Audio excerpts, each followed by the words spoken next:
Glória a Deus. Amém aí? A Bíblia diz, irmãos, que 43. Portanto, eu vos digo que o reino de Deus vos será tirado dos lavradores, dos judeus. Será dado a uma nação que dê os seus frutos. Glória a Deus.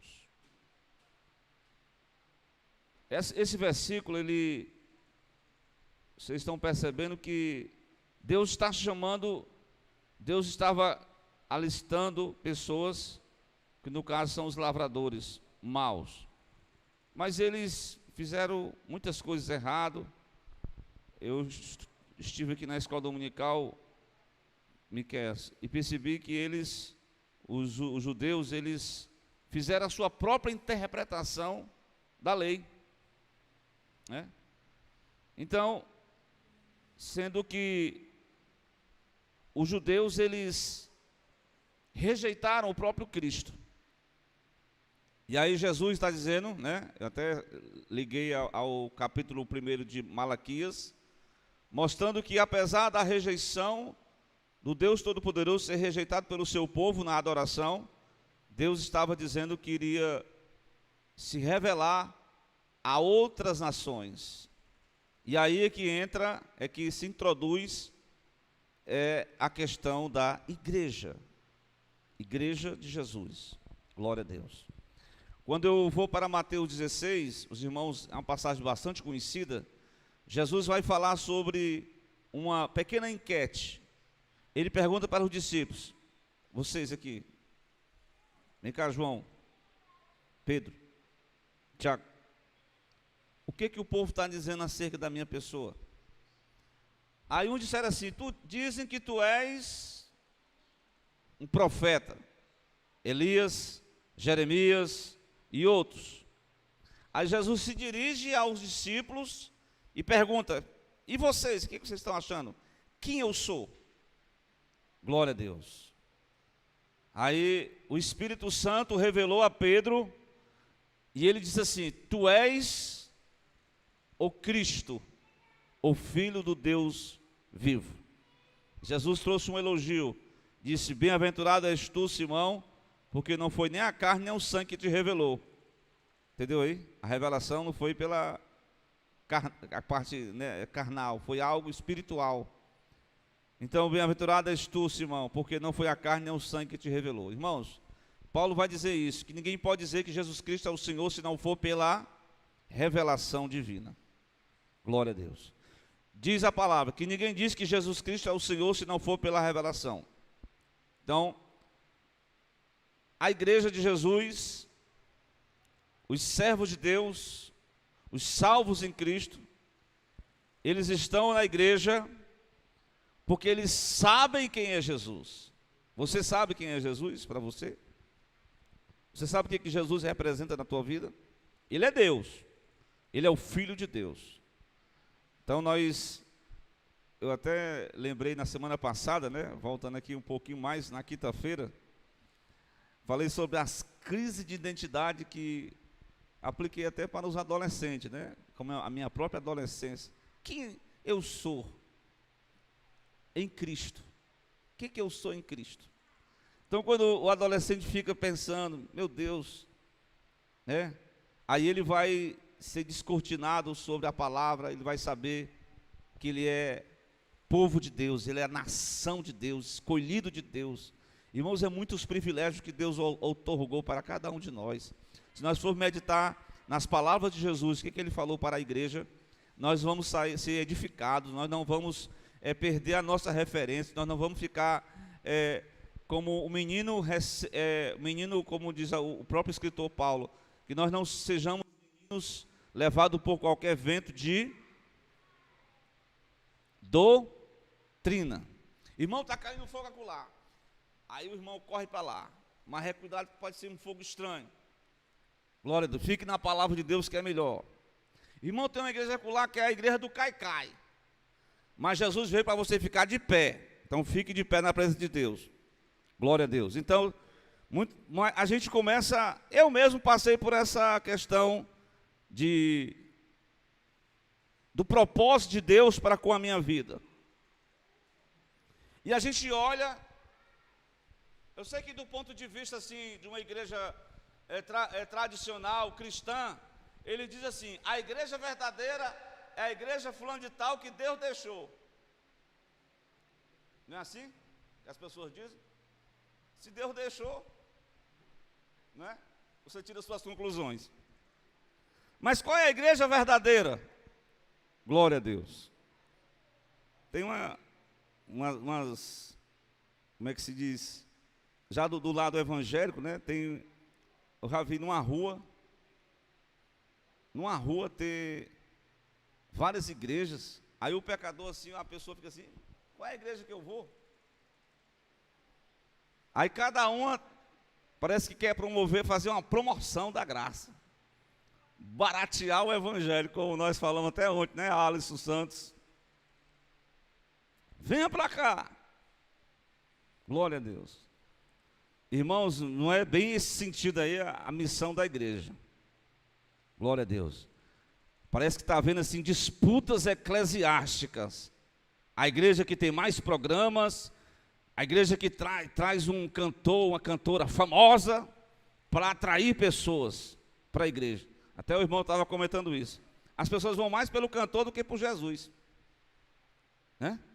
Mas nós não temos que ter esse estilo de vida. Nós somos a igreja de Jesus. E a igreja de Jesus, ela é uma igreja que ela é baseada nas palavras do próprio Cristo. Foi revelado. Quem é Jesus para você? Jovem, façamos aqui nessa noite uma enquete. Quem é Jesus para você? Jesus é o pão da vida. Quem é Jesus para você? Jesus é a videira verdadeira. Quem é Jesus para você? Luciano. Ele é o meu advogado, que quando eu estou precisando, ele intercede por mim junto ao Pai. Glória a Deus. Quem é Jesus para você? Ele é o arquiteto, é o construtor da igreja. Glória a Deus. Então, meu amado, quem é Jesus para você? Ele é o capitão da nossa salvação. Se ele entrar na guerra, pode ter certeza, ele já venceu por todas. Mas nós temos que tomar posse da vitória em Cristo. Então, nós temos que reconhecer, primeiramente, que o apóstolo vai dizer assim com muita convicção. Eu posso dizer, com muita convicção, porque ele disse aqui no texto, que ele era o menor, ele era o mínimo, ele era o desprezível, ele não merecia ser chamado apóstolo, mas Deus, pela graça de Jesus, revelou a Paulo, e na língua hebraica, porque Paulo era poliglota, né? Paulo estava perseguindo um movimento que surgiu naqueles primórdios da igreja. Ele achou que os seguidores de Jesus eram chamados os nazarenos, era uma seita que tinha saído do judaísmo e que precisava ser combatida para que acabasse aquele movimento. E aí ele pegou cartas, vocês conhecem, lá do sumo sacerdote, autorizando para que ele prendesse quem falasse desse nome, seja em Jerusalém, em todos os lugares. E Paulo, ou melhor dizendo, Saulo, foi até uma determinada cidade, lá em Damasco, capital da Síria, e lá quando ele foi impactado por uma luz divina, e ele caiu no chão, e ele ficou cego, e a voz em hebraico dizia, Saulo, Saulo. E ele, cego, ficou assim meio, ele disse, quem és tu, Senhor? E a voz dizia, eu sou Jesus, o Nazareno, a quem tu persegues. Ele disse mais na palavra, ele disse, duro será para ti recalcitrar contra os meus aguilhões. A partir daquele dia, irmão, houve uma revelação, que quando Paulo escreve aos Gálatas, ele diz, olha, eu não recebi de homem algum, o próprio Deus me revelou o Evangelho. Glória a Deus. E interessante é que no texto diz que ele se considerou prisioneiro dos gentios. Irmãos, eu estava vendo essa mensagem. Paulo chegou até a ser preso em Jerusalém, porque ele foi acusado, que na semana passada eu falei que Jesus quebrou a parede da divisão. Ele foi acusado de introduzir um gentio, que é da cidade de Éfeso, lá no templo. Então Paulo foi preso. Aí no capítulo 22 de Atos, eu até anotei aqui, quando eu estava aqui na igreja, eu vi esse versículo, que Paulo começou a dar o seu testemunho. O que eu estou falando aqui, ele era fariseu, como é que ele diz lá aos filipenses? Da tribo de Benjamim, que mais? Circuncidado ao 8º dia. Aí diz outra palavra, hebreu de hebreu. Os irmãos sabem o que significa essa palavra, né? Hebreu de hebreu. Ou seja, que tinha os hebreus misturados. Ele era hebreu mesmo natural, sem nenhuma mistura. Ele diz também que ele era, segundo a lei, totalmente perfeito. Era um homem altamente religioso, que pela lei o homem estava justificado, irmão. O homem se achava o tal. Mas ele se encontrou com Jesus e Jesus mostrou que ele era o pior dos pecadores. E no capítulo 22, no versículo de número 21, do livro de Atos, vocês vão dizer que ele vai dar o relatório dele, o testemunho dele. Aí quando ele vai dizer assim, olha, eu tive pregando aqui, eu fui a favor. Eles fizeram tipo assim uma eleição, né? Não quero falar da atualidade, né? Fizeram assim uma eleição, viu, Miquel? E ele era um componente do grupo seleto do Sinédrio. E ele voltou para que o justo, o diácono Estevão, fosse apedrejado. Contou com o voto dele. Eu não sei quantos votos foram a favor ou quantos contra. Mas ele foi a favor da morte de Estevão. E agora ele está dizendo, olha, mas eu tentei pregar para vocês, mas vocês não quiseram. Mas no versículo 21, o Senhor disse para mim, vai, porque eu enviarei você aos gentios de longe. E no 22, do capítulo 22 do livro de Atos, a cúpula que estava ouvindo esse relatório, ouviram até essa palavra. Quando falou gentio, pronto, levantaram a voz dizendo e disse, tira da terra um tal homem, porque não convém que ele viva. Irmãos, os judeus iriam trucidar, matar Paulo ali. Se não fosse a guarda ali, os romanos chegaram, salvaram Paulo, e Paulo foi prisionado, e ele estava preso nesse contexto de Efésios, como eu falei na semana passada. Ele diz, eu sou prisioneiro de Jesus Cristo por causa de vocês, os gentios, porque eu sou apóstolo dos gentios. E ele vai dizendo, discorrendo no decorrer dessa capítulo 3 de Efésios, versículo 2 em diante, né? Ele está falando que ele foi chamado por Deus para ser comissionado, para estender, porque presta atenção, se caso Deus não usasse Paulo ali com o ministério evangelístico, missionário, a igreja seria um braço do judaísmo, não é assim? Como os irmãos dizem, né, tem umas igrejas que são galho, né? Irmão, a igreja plantar é galho. É porque às vezes tem um irmão que é da igreja, obreiro, que é bem pregador, bem eloquente, aí ele parece que não quer ficar muito na igreja, não sei, tem vários propósitos. Talvez saiu do trabalho, quer arrumar um emprego. Aí ele diz assim, pequenas igrejas, grandes negócios. Mas esse não é o certo, né? Isso não é certo. Veja que Paulo foi chamado, passou não sei quantos anos. Irmão, a Bíblia fala que ele passou 3 anos na Arábia, passou lá na sua terra natal, quando ele estava lá no capítulo 13 de Atos, que o apóstolo Barnabé chamou ele para ele ser um auxiliar na igreja de Antioquia da Síria. Um obreiro auxiliar. E ele foi. Glória a Deus. Não havia interesse financeiro de querer liderar a igreja. Ele foi para contribuir com a igreja local. É essa a nossa missão. Então veja bem, como Deus faz. Deus vai treinando os seus servos. Então Paulo tinha uma chamada. Então nós precisamos entender que Deus tem uma chamada particular com cada um de nós, para nós contribuirmos em alguma área da igreja do Senhor, na igreja local. Glória a Deus. Então, meus irmãos, não é pela questão do que eu quero ser, é o que Deus tem proposto para mim. O que Deus tem proposto para a minha vida. Muitas vezes Deus não chamou, como diz o texto de Efésios, Deus chamou alguns, mas não todos, são alguns, né? Que parece que hoje tem muito mais líderes do que liderados. As pessoas querem ser mais líderes do que ser liderado, porque quer ser liderado, ninguém quer ser mais. Mas o importante é você ser liderado, é você ser submisso no Senhor. E é importante isso, contribuir em submissão como ao Senhor, servindo a Deus e contribuindo com os homens como se fosse para o Senhor Deus Todo-Poderoso. Então, meus irmãos, ele se considerou um homem chamado para pregar aos gentios, às nações. Então, os judeus se recusaram no seu chamado. Os judeus foram chamados, como eu preguei no domingo, para ser luz das nações, mas eles negligenciaram o seu papel missionário, a sua chamada. Então Deus estava vocacionando pessoas de outras nações.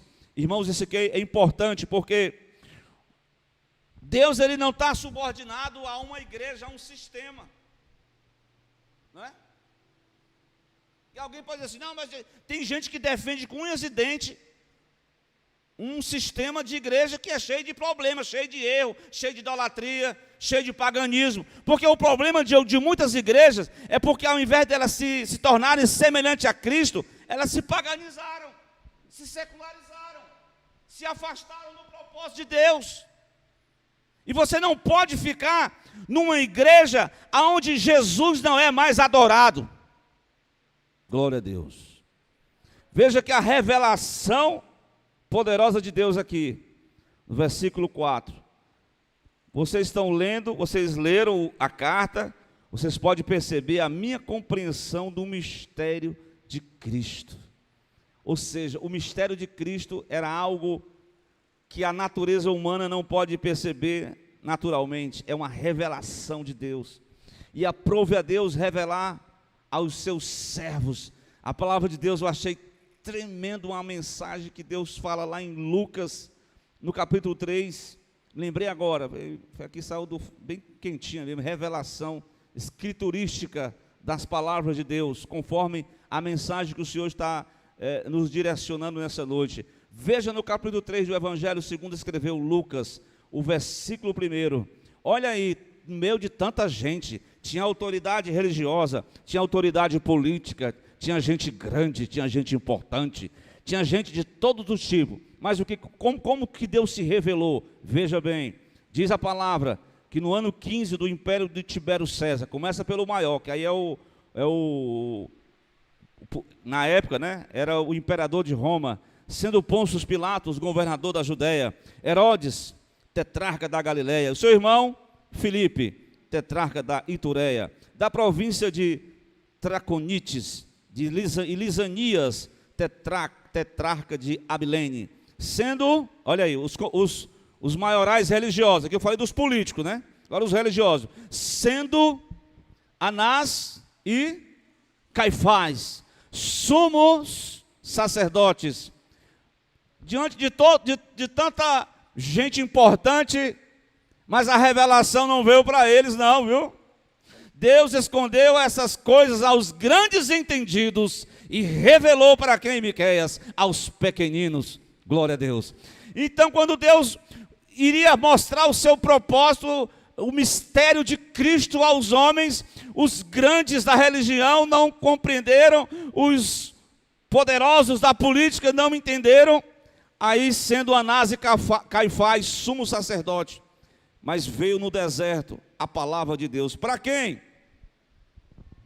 Para um simples filho de um sacerdote levita, chamado João Batista, filho de Zacarias. A palavra veio a ele, e ele começou a pregar no deserto da Judéia, e ele foi revelado, quando ele estava lá batizando, o Senhor disse, aquele que você viu o Espírito descer sobre ele, este sim é o Cordeiro de Deus que tira o pecado do mundo. E João Batista, irmão, compreendeu compreendeu quem era Jesus, a revelação de Deus. O Espírito Santo veio sobre ele lá no deserto. E agora ele estava identificando Jesus. Eu sei que tem uma mensagem lá na frente que ele vai perguntar assim: és tu que havia de vir mesmo? Ou nós vamos esperar outro? Eu sei que tem hora que a gente fica assim numa crise, né? Será que eu sou chamado mesmo para isso, meu Deus? Será que Deus tem me chamado para mim esse propósito de servir a Ele?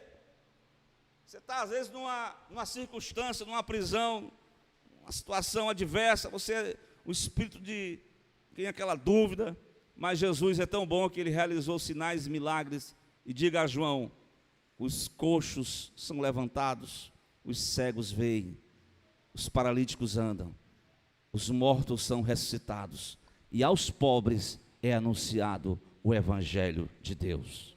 Glória a Deus. Mas nem sempre o que a gente pede, a gente recebe, porque ele pediu, sei lá, uma intervenção, Deus não interviu, o homem morreu decapitado, cortaram a cabeça do profeta, ele não recebeu um milagre instantâneo na hora. Por isso que eu preguei aqui no domingo, que nem sempre aquela questão da vitória, do progressismo, da questão de vai dar certo. Às vezes, no caso, o profeta morreu. Deus não interviu. Ele sofreu na sua própria carne a espada de Herodes. Então, meus amados irmãos, eu estou falando sobre essa revelação que Paulo recebeu da parte de Deus, que nós recebemos. Quando nós recebemos a revelação de quem é o Cristo, nós sabemos o mistério do Cristo, nós temos convicções profundas com Deus. E muitas vezes situações vêm para nos abalar a estrutura do nosso chamado, da nossa fé, mas nós estamos firmados na verdade. Então vamos para o texto. O versículo de número 5, ele vai dizer no capítulo 3 de Efésios, que noutros séculos, esse mistério de Deus em relação à igreja não tinha sido manifesto. É verdade que, assim, eu posso dizer que havia, assim, Deus falou através do patriarca, né? O irmão lembra daquela passagem, até do culto da família, Priscila? Deus falou para Abraão, lembra aí? Abençoarei os que mais? Vamos lá. Amaldiçoarei, em ti serão benditas, só a família do Abraão? Só a família do Isaac? Só a família do Israel? Ele diz, em ti eu vou abençoar todas as famílias da terra. Quando eu falo de família da terra, eu estou falando que naquela época as famílias, elas constituíram as nações de hoje. É ou não é verdade? Se você pegar aí, leia, Gog e Magog, Togarma, só nomes que estão lá no capítulo 10 de Gênesis. Eles foram a base, as famílias que são a base das nações de toda a terra de hoje. Glória a Deus. Sei que o brasileiro é formado de vários, tem os povos africanos, tem os povos nativos, tem os povos da Europa, da descendência de Sem, da descendência de Cã, que são descendentes africanos. Então, uma miscigenação de raças, mas são nações que foram formatadas. E Deus é o Deus que pegou as nações, tribos, línguas, povos, e Ele formatou a sua igreja conforme o versículo que eu li, versículo 6. A saber, o quê? Que os gentios são co-herdeiros.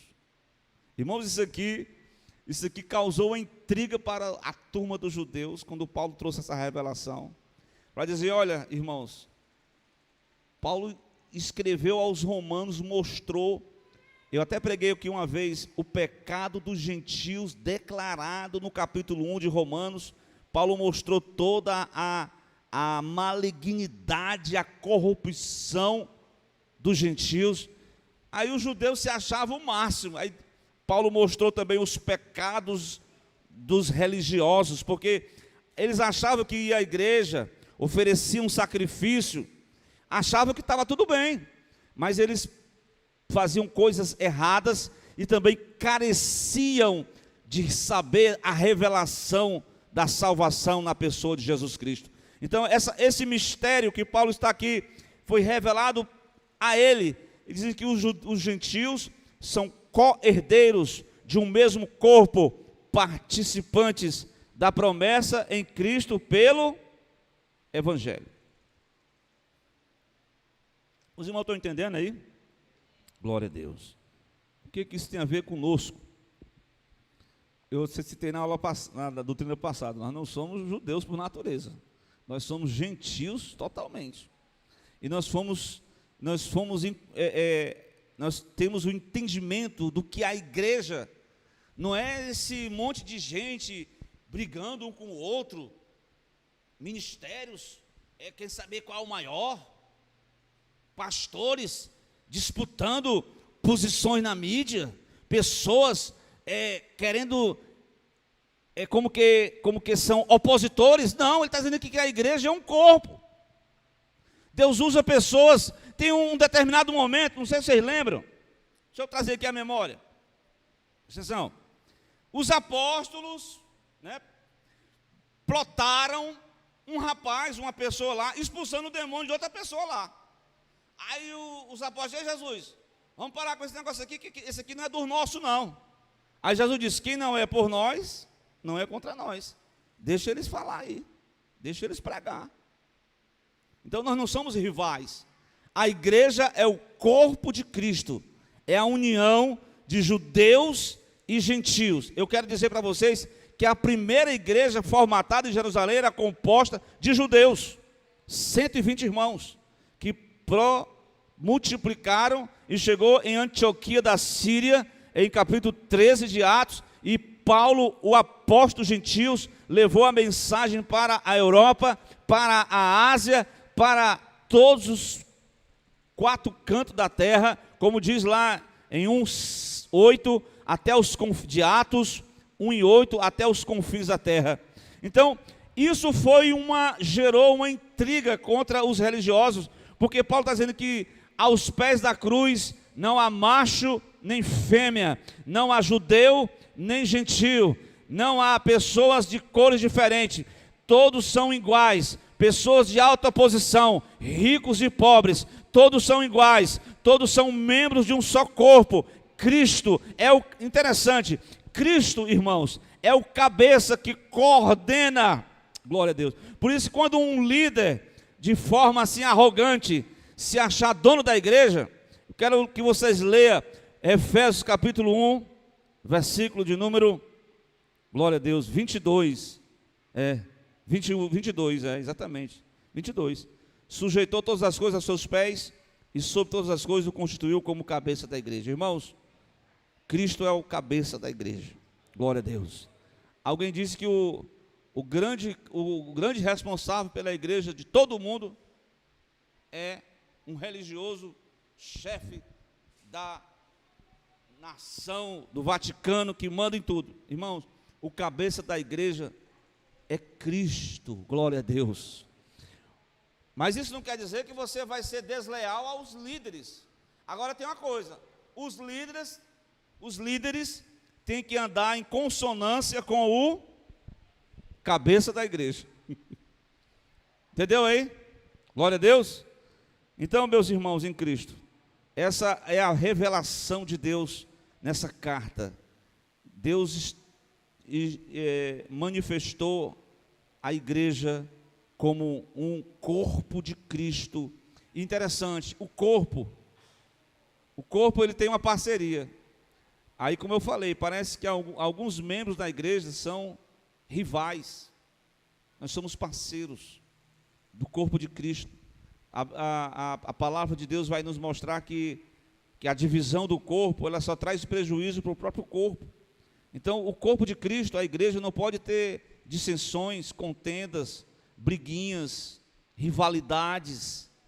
Essas questões são do velho homem, do homem carnal. Isso não faz parte da vida daqueles que nasceram de novo, que são igreja de Cristo aqui na terra, irmãos. Glória a Deus. Então, eu quero dizer nesta noite, meus amados irmãos, que cada membro da igreja, ele tem uma função. Glória a Deus. Irmão, qual é o meu chamado como membro do corpo de Cristo? Eu estou aqui sentado eu estou aqui com essas crianças aqui, qual é o meu chamado? Eu sou um adolescente da igreja, qual é o meu chamado? Esther. Eu sou um obreiro da casa do Senhor, qual é o meu chamado? Eu sou uma mulher de Deus, uma serva de Deus, qual é o meu chamado? Eu sou um irmão de banco, eu fico só no banco, eu não faço nada. Mas Deus tem um chamado para você, meu irmão. Glória a Deus. Como diz aqui, se levante do chão, erga a tua cabeça. Deus tem um chamado para cada um de nós. Deus é o Deus que tem um propósito. Meu irmão, muitas vezes a gente quer que o nosso chamado seja aquele chamado bem notório. Mas o chamado que Deus tem para cada um de nós, por exemplo, quem foi o irmão que orou por Saulo de Tarso? Vocês lembram dele? Ninguém se lembra dele, né? Mas teve um chamado importante. Era o irmão que estava ali orando. Senhor, a cidade aí está passando por uma perseguição. Qual é o nome da cidade mesmo, hein? Eu esqueci. Qual é o nome da cidade, hein, Miquel? A cidade está passando perseguição lá naquele tempo de Paulo. Damasco. O irmão estava orando. Aí o Espírito Santo fez: ei, vem cá. Vai estar na rua direita, casa tal, tal, e vai lá, tem um homem chamado Saulo, tal, e tu vai colocar a mão sobre ele, vai orar por ele, e ele vai ser curado. Eu? Aquele homem? O senhor está enganado. Aquele homem ali é um perigo para nós. Aquele homem ali, ele se converteu, ele está infiltrado, para querer pegar a gente. O Senhor disse assim para ele: não temas, vou mostrar para todos que eu vou fazer dele um vaso na minha casa, na minha obra. Ele vai ser uma testemunha aos judeus, aos gentios, aos reis da terra. Sim, Senhor. É o Senhor que está chamando? Eis-me aqui. Glória a Deus. Quando Deus tem uma chamada com a pessoa, glória a Jesus. Eu me lembrei daquele rapaz que estava endemoniado lá em Gadara, Decápolis, da cidade de Decápolis. E ele sonhou que ia ser um missionário, ia andar com Jesus na Galileia, ia ser protagonismo, ia ter grandes multidões ao seu redor. Aí o Senhor disse para ele: Senhor, eu quero ser missionário, eu vou com o Senhor. Para onde o Senhor for? Não. Você não vai para lugar nenhum. Por que eu vou, Senhor? Tu vai ficar aqui na tua cidade, no teu bairro, na tua comunidade. Tu vai falar do meu amor, tu vai dizer o quanto eu fiz na tua vida, como eu tive misericórdia de ti, e tu vai ser o missionário de Decápolis. Glória a Deus. Irmãos, foi um chamado específico para Decápolis. Deus tem um chamado específico, como chamou Ananias, como chamou Saulo de Tarso, como chamou aquele endemoniado gadareno. Como Deus chama nessa noite pessoas para servir a igreja dele, para cooperar como membro do corpo de Cristo. Glória a Deus. Os irmãos estão entendendo? Glória a Deus. Glória a Jesus. Servir a causa de Cristo é o nosso alvo nesta grande obra que Deus tem proposto para cada um de nós. Glória a Deus. Eu quero concluir já afirmando aqui nos versículos 7, 8, de Efésios capítulo 3,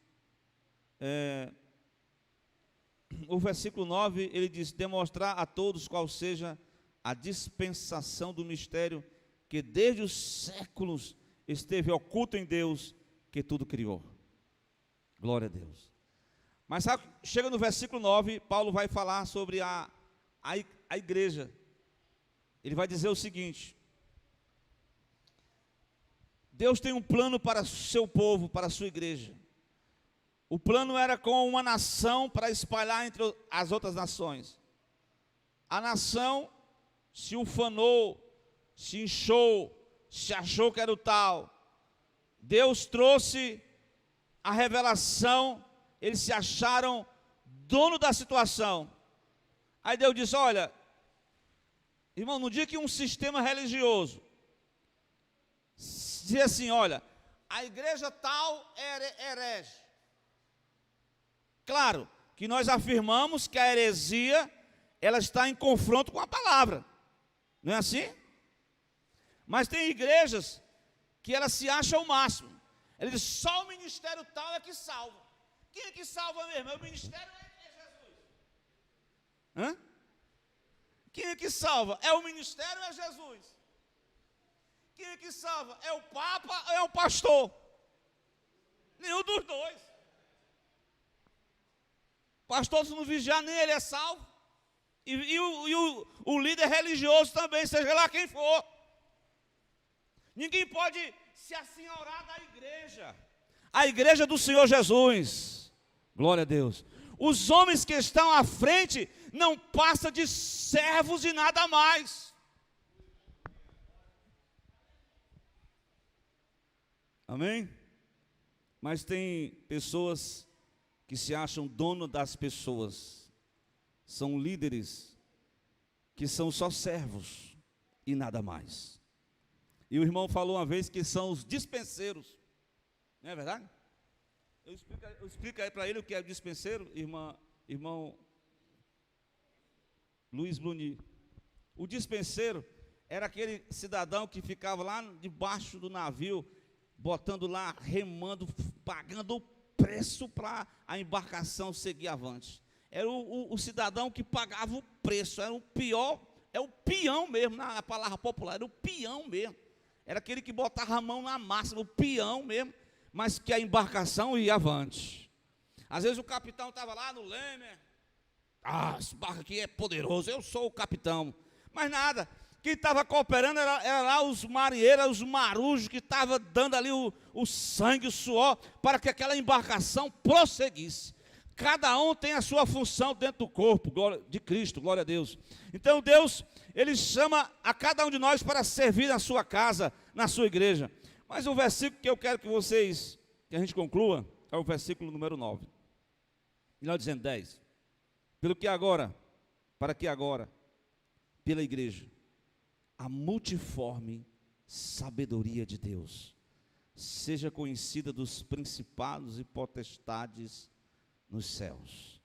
Irmãos, aqui interessante que ele fala essa palavra. Quando a gente escuta essa palavra, principado e potestade, a gente pensa que está falando de coisas do mal. Existe os principados e potestades do mal, mas aqui não, aqui é do bem. Aqui está dizendo que os seres celestiais, eles vão ficar até maravilhados com a igreja que vai revelar a multiforme sabedoria de Deus. Vai publicar aos homens, vai ministrar às pessoas, glória a Deus, a multiforme sabedoria de Deus. Essa é a missão da igreja, a multiforme, pregar de várias formas, né? Essa referência aqui tem a ver com Deus não é um Deus de uma só forma. Ele usa pessoas, e as pessoas são diferentes umas das outras, é claro, né? Então Deus vai usar você dentro do que tem proposto para cada um de nós. Então, para cada um de nós tem uma forma. Então você é especial, você é único, você tem uma personalidade, você é uma pessoa. Então Deus vai usar você na sabedoria de Deus para projetar ao mundo, às pessoas, a multiforme sabedoria de Deus. Portanto, alguém até pode dizer assim: mas esse Paulo está falando tudo isso, mas alguém se desanimou porque Paulo estava preso, irmão. E a história vai dizer que Paulo foi decapitado e não se livrou da morte. Mas ele dá um conselho: irmão, mas não se desfaleça não, pelo amor de Deus, por causa das minhas tribulações, porque as tribulações é a vossa glória.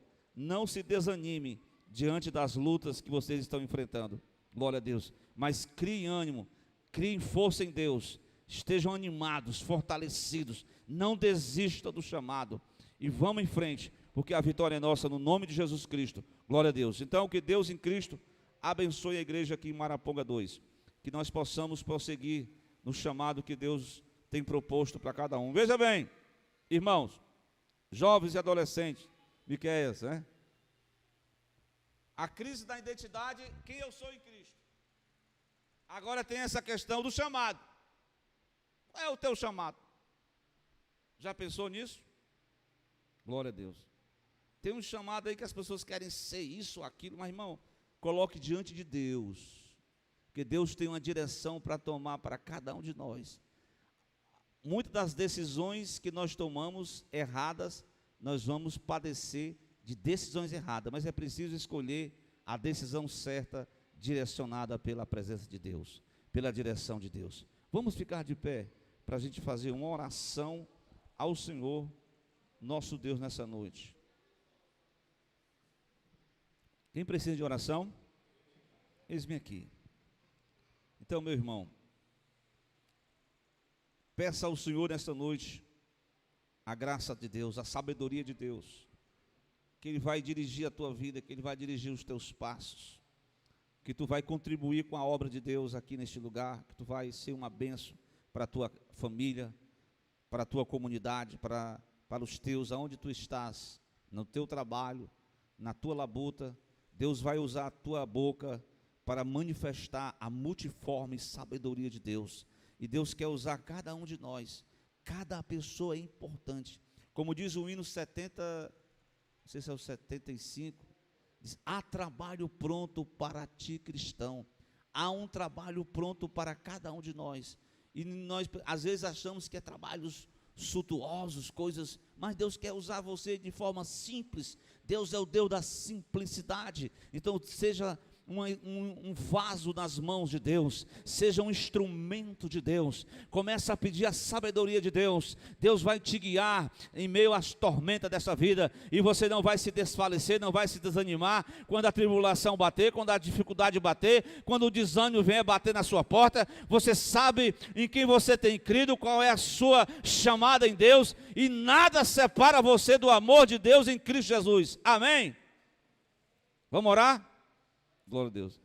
Nosso irmão, o Gilmar, vai fazer uma oração por todos nós, e nós estaremos impetrando a bênção em nome do Senhor Jesus. Já com o Gilmar. Quando eu puxo aqui, parece que vem um bocado de fio, né? Glória a Deus. Liga aí. Desligado? Não sai não? Foi sem querer. Só de enfeite, é? Vou dar o meu, porque o meu eu vou usar, né? Pega aí, pode orar. Louvado seja o nome do Senhor. Glória a Deus. Com o Pai do Senhor, amém? Vamos orar em nome de Jesus. Senhor, nosso Deus e nosso Pai, Senhor da glória, estamos aqui em Tua presença nessa noite, Pai, agradecendo pela Tua palavra, que falou conosco, Senhor, que nos fortaleceu, que nos exortou, que nos encheu com a Tua graça e com a Tua presença, que nos ensinou como devemos prosseguir nesta caminhada, Pai, como devemos seguir a Ti. Ó Senhor, Tu escolhes quem Tu queres, Senhor, nos capacita no chamado que Tu tens para com a Tua igreja, com o Teu povo, Pai amado, e que a cada dia venhamos fazer a Tua obra, que a cada dia venhamos estar mais e mais ligados contigo, Pai. Ó Deus, os dias são maus, como diz a Tua palavra, Pai, a Tua vinda a cada dia se aproxima cada vez mais, mas Tu tens os Teus escolhidos, aqueles que, pela qual Tu tens um chamado, Senhor, e que mais e mais pessoas venham ouvir o som da Tua voz, e venham se converter, ó Pai, venham largar os caminhos maus, e venham, Senhor, prostrar-se aos Teus pés, para assim aceitarem ao Teu nome, em espírito e em verdade, Deus. E assim visita o Teu povo, visita a Tua igreja, aqueles que não puderam vir por algum motivo, visita, fortalece, Pai. Enche com a Tua graça, ó Deus, aqueles que estão enfermos, aqueles que estão passando alguma situação difícil, que pela qual o homem não consegue resolver, somente Tu consegues dar a solução para o problema, Pai, e assim faz, e assim realiza o milagre, Deus.